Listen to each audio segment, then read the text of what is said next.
জয় মা। শ্রী শ্রী মায়ের স্মৃতিকথা থেকে আমাদের পাঠ চলছে শ্রী সারদা মা ও গুরু, পৃষ্ঠা সংখ্যা 115 থেকে 118।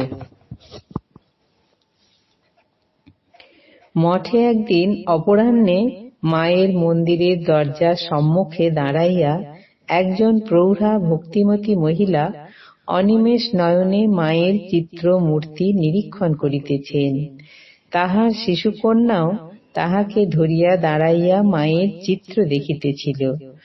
একটু পরেই সে একবার চিত্রের দিকে তাকায়, একবার নিজ জননীর মুখের দিকে।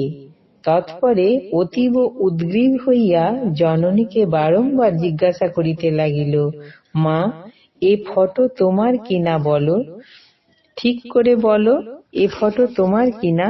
জননী বালিকার দিকে চাহিয়া হাসিতেছেন, হাঁ না কিছুই বলিতে পারিলেন না। নিকটে দণ্ডায়মান ব্যক্তির মনে হইল শিশুর স্বচ্ছ দৃষ্টিতে সত্যই সত্য উদ্ভাসিত। এই মাই তো সকল মায়ের অন্তরে। মায়ের স্নেহ দৃষ্টিতে কি ছিল কে জানে, যাহার দিকে চাহিয়াছেন সেই বশীভূত হইয়াছে। সন্তানের মতো এখনো দেখিতেছি তাহার চিত্রপটের দিকে চাহিয়া। ওই দৃষ্টির সম্মুখে মানুষ আত্মহারা হইয়া পড়ে, যেমন নিজ জননীর প্রতিচ্ছবি দেখিয়া। অনেক ভাগ্যবান মায়ের নিকট হইতে ব্রহ্মচর্য ও সন্ন্যাস লাভ করিয়া কৃতার্থ হইয়াছিলেন। এই সকল ব্যাপারেও বিশেষ কোনো অনুষ্ঠানাদি সম্পন্ন করিতে দেখা যাইত না।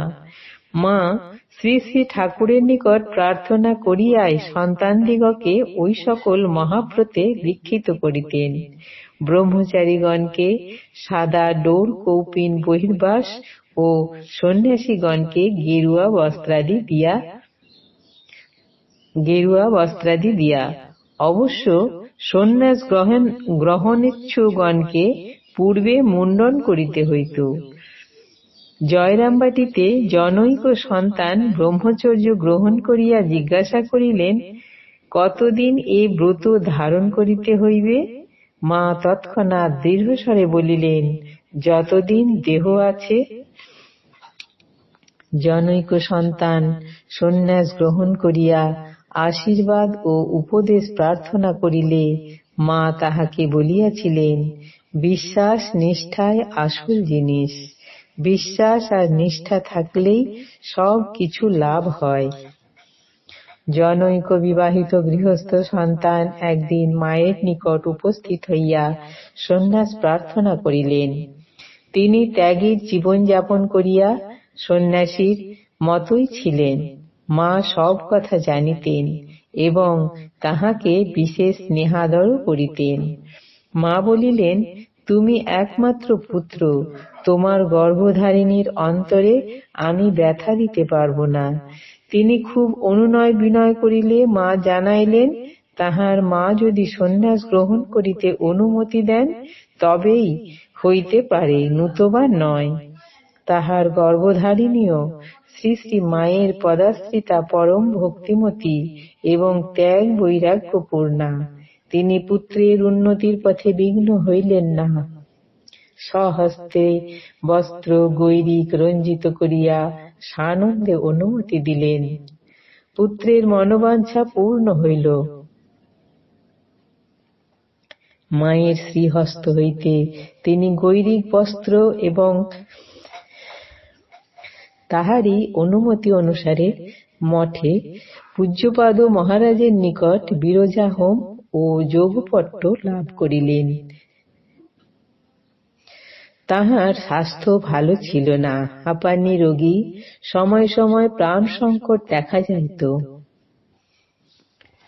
গর্ভধারিণী পুত্রকে সন্ন্যাসের অনুমতি দিলেও শ্রী শ্রী মায়ের পদপ্রান্তে প্রার্থনা করিয়াছিলেন যেন পুত্রকে রাখিয়াই দেহত্যাগ করিতে পারেন,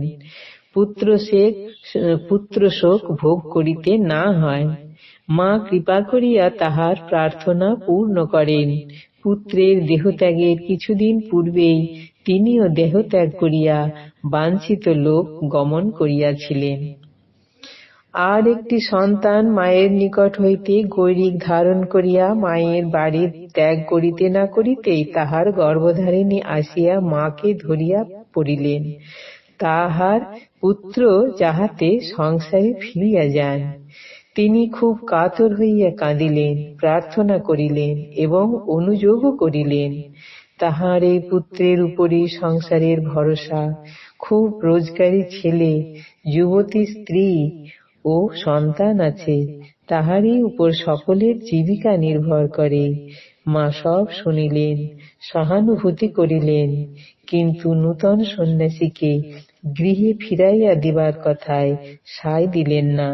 দৃঢ়স্বরে বলিলেন, সে তো ভালো পথেই গিয়েছে, আর তোমাদের খাওয়া থাকার ব্যবস্থাও করেছে, দেখবারও লোক আছে শুনেছি, কাজেই আমি তাকে আবার ঘরে ফিরে যাওয়ার কথা বলতে পারব না। জননী পুত্রকে গৃহে ফিরাইতে পারিলেন না বটে, কিন্তু মায়ের আশীর্বাদে তাহার হৃদয় অনেকটা শীতল হইল এবং খুব আশা ভরসা লইয়াই তিনি গৃহে প্রত্যাবৃত্ত হইলেন।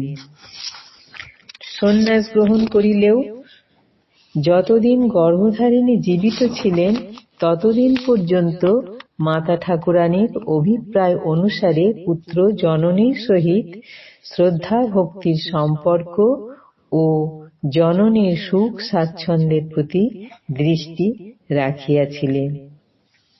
আজ এই পর্যন্তই। জয় মা।